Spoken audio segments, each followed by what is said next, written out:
మీద వైఎస్ఆర్ కాంగ్రెస్ పార్టీ, మీది వైఎస్ఆర్ కాంగ్రెస్ పార్టీ కాదు. వై అంటే వైవి సుబ్బారెడ్డి గారు,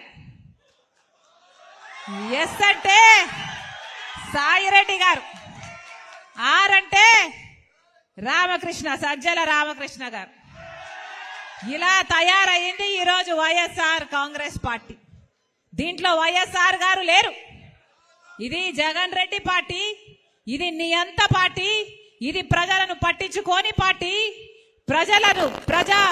ప్రజా సమస్యలను పట్టించుకోని పార్టీ, ప్రజల ప్రయోజనాలను తాకట్టు పెట్టి బీజేపీకి బానిస అయిన పార్టీ.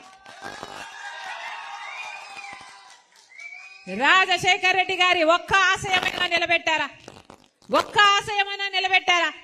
వెలుగొండ ప్రాజెక్టు రాజశేఖర్ రెడ్డి గారు ఎంతో కోరుకున్న ప్రాజెక్టు, ఎంతో 4,50,000 ఎకరాలకు నీళ్ళిచ్చే ప్రాజెక్టు. ఒక్క ఈ జిల్లాకే కాదు, పక్కన కర్నూలు కడపకు కూడా నీళ్ళిచ్చే ప్రాజెక్టు, 45 టీఎంసీల సామర్థ్యం ఉన్న ప్రాజెక్టు. రాజశేఖర్ రెడ్డి గారు 60% పనులు పూర్తి చేసి పోతే ఆ తర్వాత చంద్రబాబు గారు కనీసం తట్టడు మట్టడి తీసి పోసాడా? 5 సంవత్సరాలు చంద్రబాబు గారు ముఖ్యమంత్రిగా ఉంటే వెలుగొండ ప్రాజెక్టు ఒక్క అడుగు కూడా ముందుకు వేయలేదు. ఆ తర్వాత జగనన్న గారు ముఖ్యమంత్రి అయ్యారు. ముఖ్యమంత్రి కాకముందు చెప్పిన మాట వెలుగొండ ప్రాజెక్టు నేను పూర్తి చేస్తాను అని. మరి 5 సంవత్సరాలు అవుతుంది, వెలుగొండ ప్రాజెక్టు పూర్తయిందా? వెలుగొండ ప్రాజెక్టు పూర్తయిందా?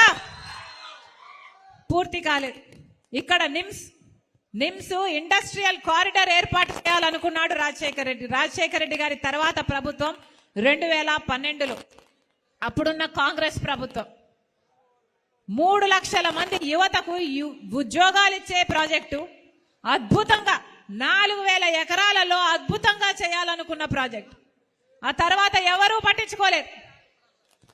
జగన్మోహన్ రెడ్డి గారు ముఖ్యమంత్రి కాకముందు 2019లో దాన్ని పూర్తి చేస్తానని చెప్పిన వాడు ఇప్పటి వరకు కనీసం ఒక్క ప్రాజెక్ట్ అయినా వచ్చిందా? ఒక్క ఇండస్ట్రీ అయినా వచ్చిందా? ఒక్క ఉద్యోగం అయినా వచ్చిందా? లేదు. జిల్లాకు ఒక ఎయిర్పోర్ట్ అన్నారు, దానికి ఒక పథకం కూడా పేరు పెట్టారు. జిల్లాకు ఒక ఎయిర్పోర్ట్ కట్టి బోయింగ్లు కూడా దింపుతామన్నారు. ఏమైంది? కనిపిస్తున్నాయా? గాలికి పోయింది. మరి ఏం చేసినట్టు?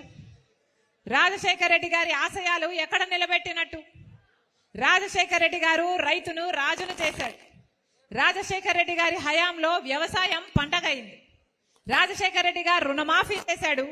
రాజశేఖర రెడ్డి గారు రైతుకు ఏ కష్టం వచ్చినా పెట్టుబడి ధరను తగ్గించాడు, రాబడిని పెంచాడు.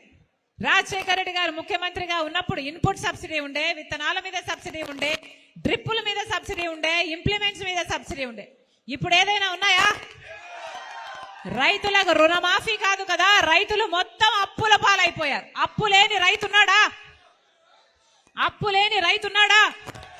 అసలు వ్యవసాయం దండగా అనే పరిస్థితికి ఇప్పుడు వచ్చింది అంటే దానికి కారణం పాలకులు కాదా? రాజశేఖర రెడ్డి గారు రైతుల కోసం అన్ని పథకాలు పెడితే ఇన్పుట్ సబ్సిడీ ఉందా? విత్తనాల మీద సబ్సిడీ ఇప్పుడు ఉందా?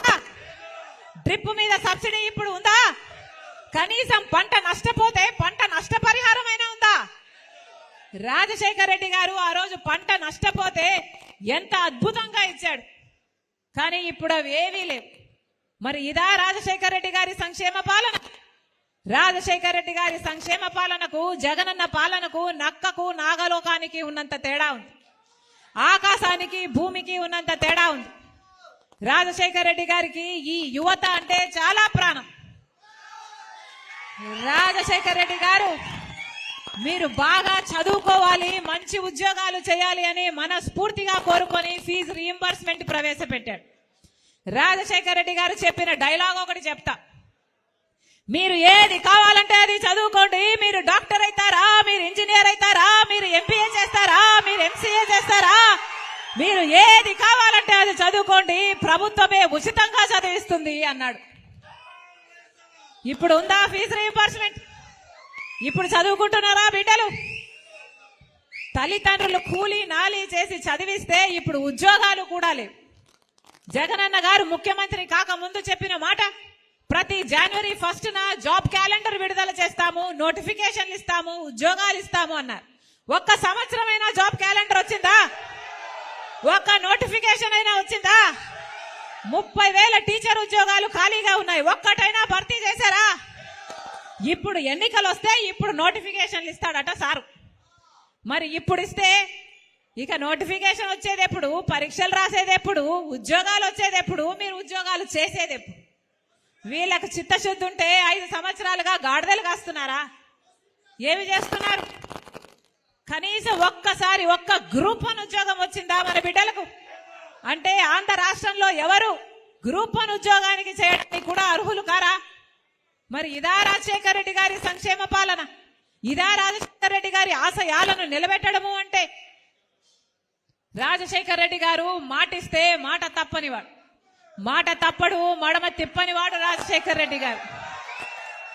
మరి జగనన్న గారు ఏమన్నారు?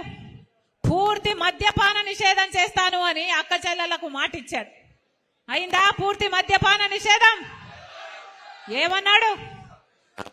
నేను పూర్తి మద్యపాన నిషేధం చేయకపోతే ఎన్నికల్లో ఓట్లు వేయమని కూడా అడగను అన్నాడు జగన్మోహన్ రెడ్డి గారు.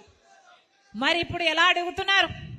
ఈరోజు సభ పెట్టారు, ఎలక్షన్ క్యాంపెయిన్ మొదలు పెట్టబోతున్నారు. మరి ఎలా అడుగుతున్నారు ఓట్లని? పూర్తి మద్యపాన నిషేధం చేయకుండా ఎలా అడుగుతున్నారు? మీరు మాట తప్పిన వారు కాదా?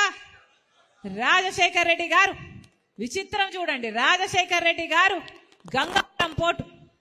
గంగవరం పోర్టు రాజశేఖర రెడ్డి గారు ఆ రోజుల్లోనే 30 ఏళ్ల తర్వాత మళ్ళీ ఆ పోర్టు ప్రభుత్వం చేతుల్లోకి వచ్చేటట్టు రూపకల్పన చేస్తే జగనన్న గారు 70,000 కోట్లు విలువ చేసే ఆ గంగవరం పోర్టుని కేవలం 6,500 కోట్లు వాల్యుయేషన్ చేసి ప్రభుత్వం వాటా కేవలం 600 కోట్లకు 10% అమ్మేశాడు.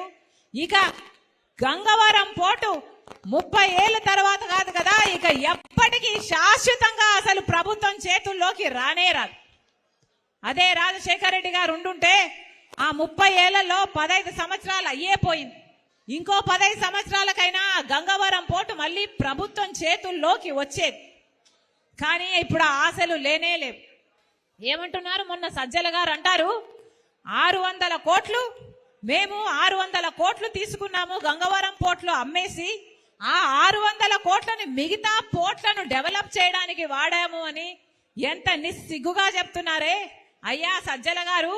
మీకు 600 కోట్లే వచ్చిందా? మీకు 600 కోట్లు మాత్రమే ఉందా? మీకు ఈ 600 కోట్లు లేకపోతే ఆ పోర్ట్లు కనీసం డెవలప్ చేసే సోర్సులే మీకు లేవా? మరి 8 లక్షల కోట్లు అప్పులు ఎందుకు చేశారు సార్ అని అడుగుతున్నాం. 8 లక్షల కోట్లు అప్పు చేసేది ఏమి ప్రభుత్వం? కనీసం ఆ 8 లక్షల కోట్లతో మీరు రాజధానికి ఏం చేశారు? మీరు మెట్రోకి ఏం చేశారు?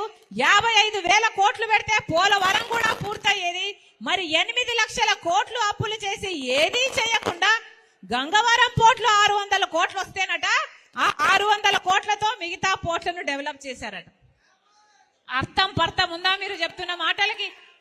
రాష్ట్ర ప్రజలు చూస్తున్నారు, పరిపాలన ఎవరు చేస్తున్నారో చూస్తున్నారు, ఎలా చేస్తున్నారో చూస్తున్నారు. అందుకే చెప్తున్నాం